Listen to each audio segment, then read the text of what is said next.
a maneira como a narrativa ela se apresenta com características tão diferentes que eles acreditam que ela não foi escrita na mesma época nem no mesmo lugar.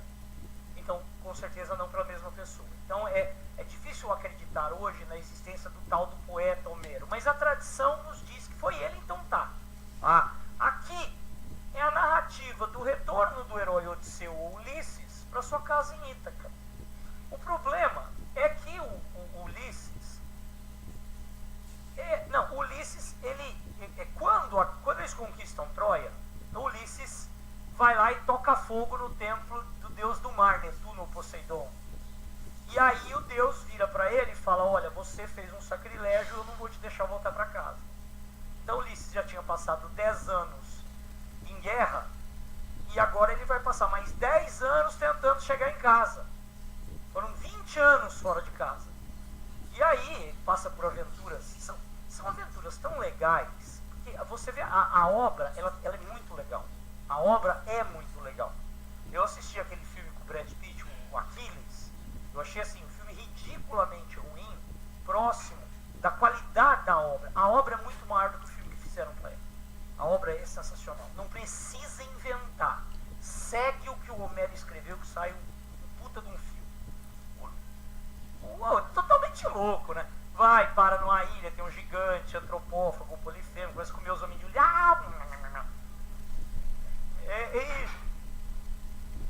Deixa eu falar. Eles dão um porre no gigante, o gigante trupica, cai, eles vão lá, fura o olho do gigante, o gigante só tinha um olho, bastou um furo e já resolveu o problema. Ele vai parar na ilha de uma bruxa Circe, que se apaixona por ele, não deixa ele embora, transforma os homens dele em porcos. É aí que surgiu a Mancha Verde, né? Transforma os homens de Ulisses em porcos. Quando Ulisses chega, a casa dele tinha sido invadida por um bando de homens, ele mata todo mundo. Então, a obra em si é muito interessante, é muito legal. A esposa de Ulisses chamava-se Penélope. Então, essas duas obras são fundamentais para a gente entender o que acontece na Grécia desse período. Por quê? Porque tem pouca documentação. Então, muito do que a gente obtém de informação é tirando das entrelinhas dessas duas obras. Por exemplo, o que a gente sabe? Que lá pelo século XII a.C., os gregos estão colonizando o Mar Negro, porque eles destruíram Troia. Só que eles mexeram num vespeiro. Havia no Cáucaso, que é aquela região ali, o sul da Rússia, Ucrânia, aquela região lá da Crimeia. Havia naquela região da Crimeia, no norte do Mar Negro, uma população extremamente agressiva, que são chamados dórios. Os dórios, ao entrar em contato com os gregos, eles se apaixonam pela cultura dos gregos naturalmente e resolvem invadir a Grécia. Só que os dórios, além de extremamente belicosos, eles já conhecem o ferro.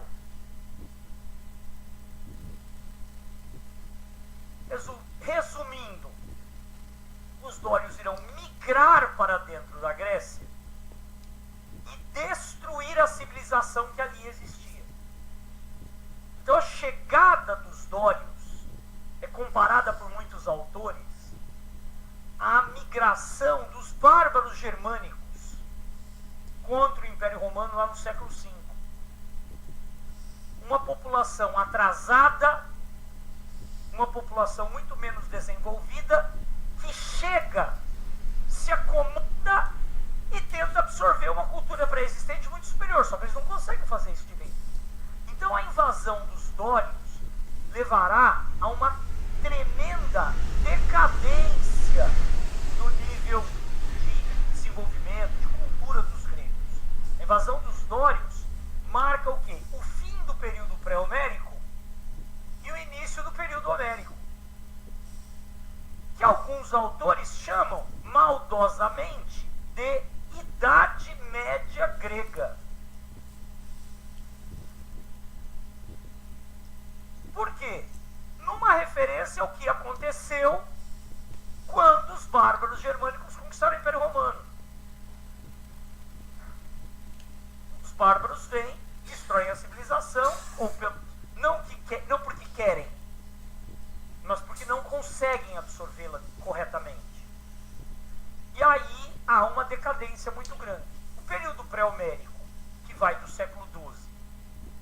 século VIII,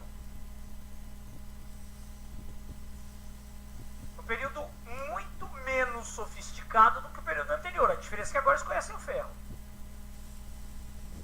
Primeira consequência da invasão dória. Primeira diáspora grega. Consequência número 1 da invasão dos dórios. Milhares de gregos vão fugir para fora da Grécia, ou mesmo para áreas distantes, isoladas dentro da própria Grécia. Quer dizer, a civilização grega ela tende a sofrer um processo de espalhamento por várias outras regiões.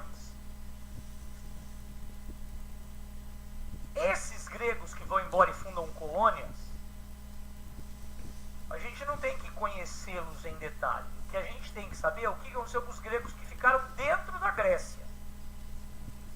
Haverá um recuo no nível de civilização, as cidades desaparecem, Micenas, por exemplo, se transforma em ruínas. E os gregos vão se reduzir agora a pequenas comunidades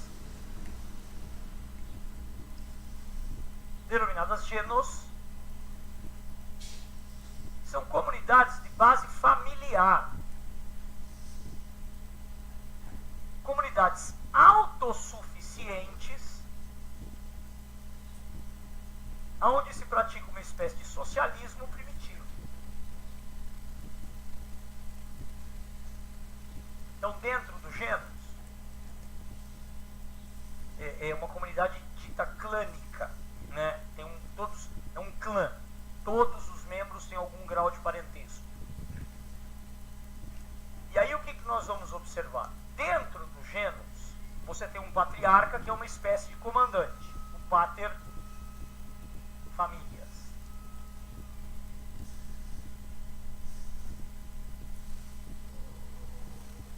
O pater familias comanda, digamos assim, a administração. E você tem os filhos, os descendentes, todos têm algum grau de parentesco. Então você tem os filhos, você tem os netos, você tem os primos, sobrinhos ali, né? São chamados eupátridas.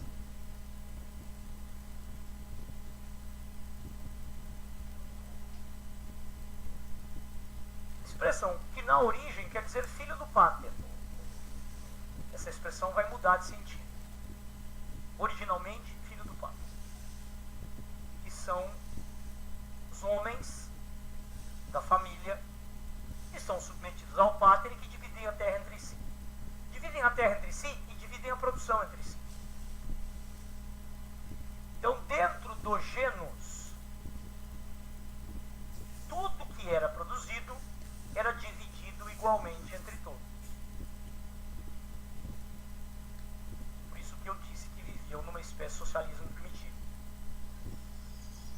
Com o passar do tempo, no entanto, estão vivendo a vidinha deles aqui, pá, beleza. Com o passar do tempo, eu sempre brinco com os meus alunos e digo o seguinte: o sistema deu tão certo que começou a dar errado. Por que, Jefão, deu? Por que deu tão certo que começou a dar errado?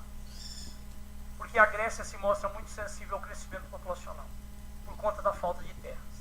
Como a Grécia é uma região com escassez de terras férteis, na medida em que a população cresce, você ocupa todas as áreas produtivas e como o nível tecnológico aqui é muito baixo, a produtividade da terra não é grande coisa. Você não tem como melhorar uma terra que é ruim.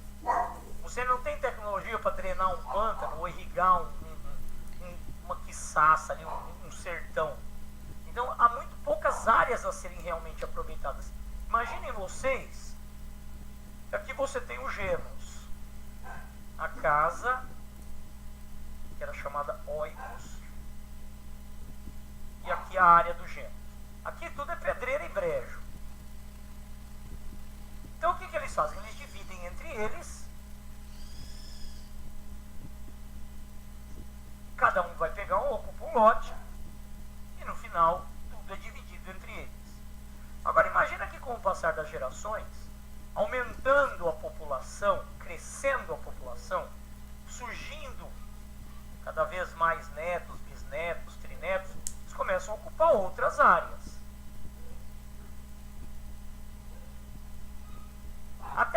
chegam nas terras ruins. Lá pelo século 8 a.C., as comunidades gentílicas estão entrando em crise. Por quê? Porque estão tendo brigas internas. Aqueles que ocupam as melhores terras não querem mais dividir a produção com aqueles que ocupam as terras ruins. Então o que nós vamos observar? Que no final do período gentílico, a expressão eupátrida muda de sentido e passa a designar aqueles que ocupam as melhores terras. A expressão eupátrida, nós voltaremos a utilizar essa expressão quando formos falar de Atenas. Eupátrida, latifundiário. Acho que isso é um exagero, mas é isso. Proprietário de terras.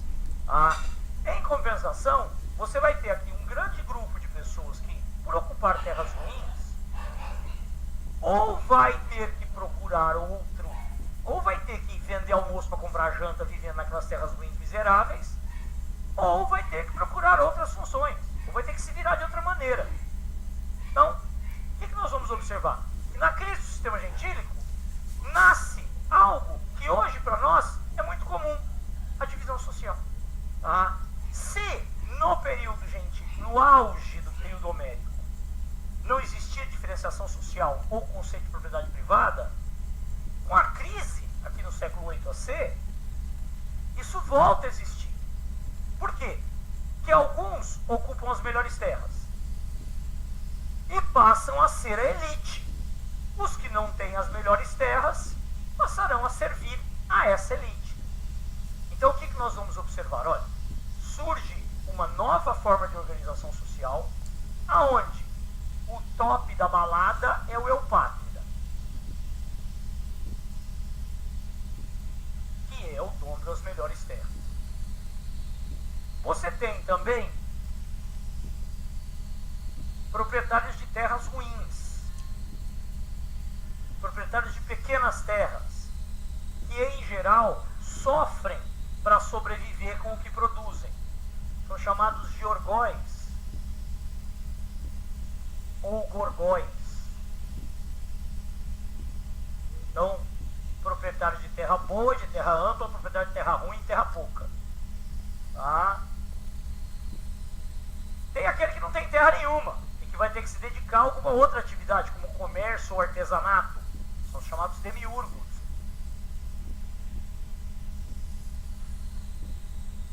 Giorgóis, ou você encontra também gorgói. Os giorgóis, donos de poucas terras. Deve ter alguma coisa de gel.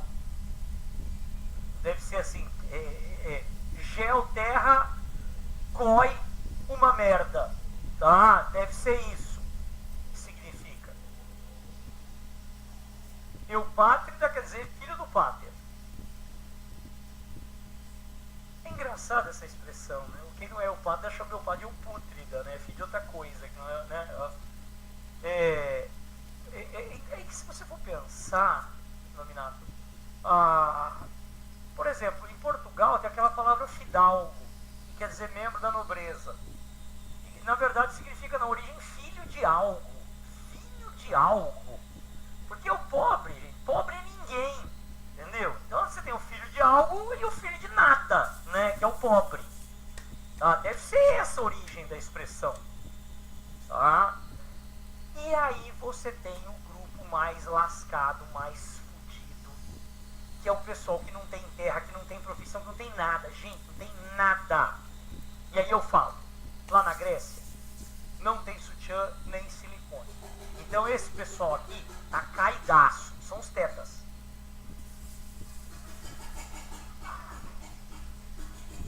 Os caras estão...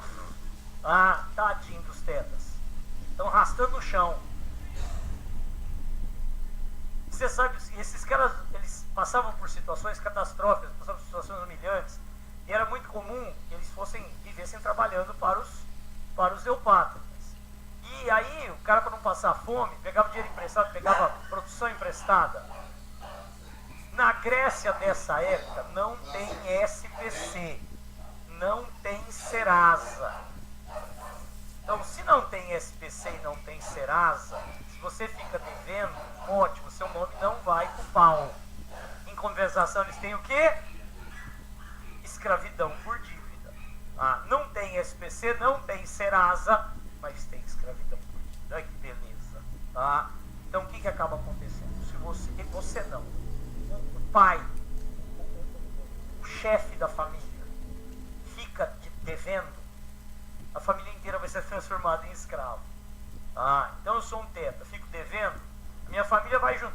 Escravo até quando? Para sempre. Gente, isso virou uma praga tão significativa dentro da Grécia. Os pobres estavam expostos a isso de tal maneira que começou a ter até um fluxo de exportação de escravos vítimas da dívida. Totalmente fodidos. O que resta a esse pessoal? Os tetas, com certeza, Demiurgos e Georgóis, eu não sei se estavam assim nessa situação de pindaíba. Mas muitos tetas resolvem fugir da Grécia para escapar dessa situação de miséria e ou escravidão. Então, durante a crise do sistema, durante a crise do período homérico, o que é que nós vamos observar? A segunda diáspora grega.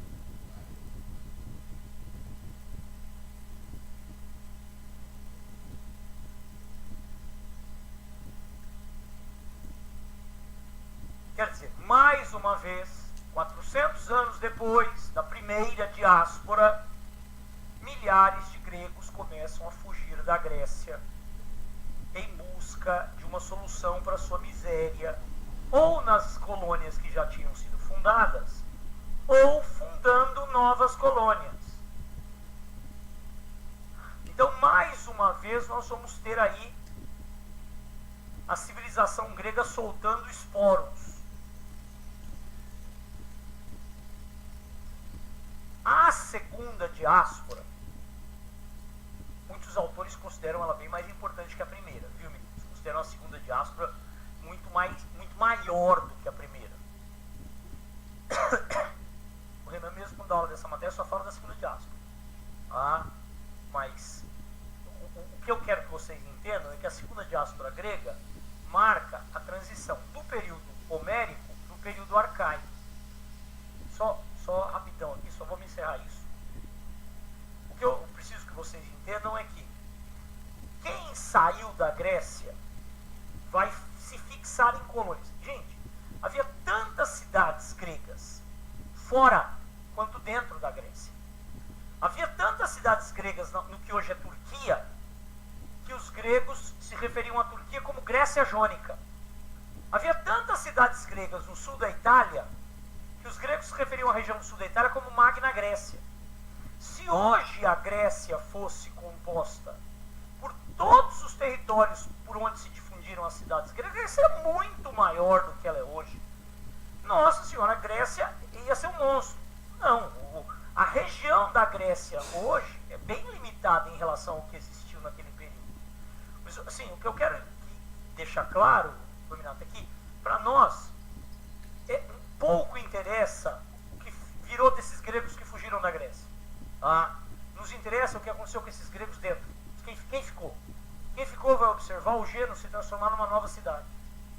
Então, os Genos irão evoluir, dando origem a novas cidades. Não mais comunidades de base familiar. Não, onde pessoas não se conhecem, onde pessoas não têm nenhum adom um do outro.